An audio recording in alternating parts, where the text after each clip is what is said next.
આપણે કેટલાક પ્રશ્નોની ચર્ચા જોઈશું। ભારતનું સ્થાન અને વિસ્તાર, તો વિસ્તારમાં 7મું સ્થાન છે અને જનસંખ્યામાં 2. સંસ્કૃતિ એટલે જીવન જીવવાની રીત। ત્યાર પછી વારસો એટલે આપણા પૂર્વજો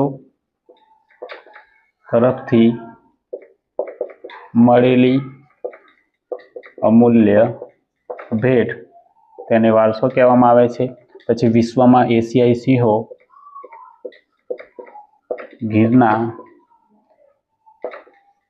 જંગલોમાં જોવા મળે છે। તો મિત્રો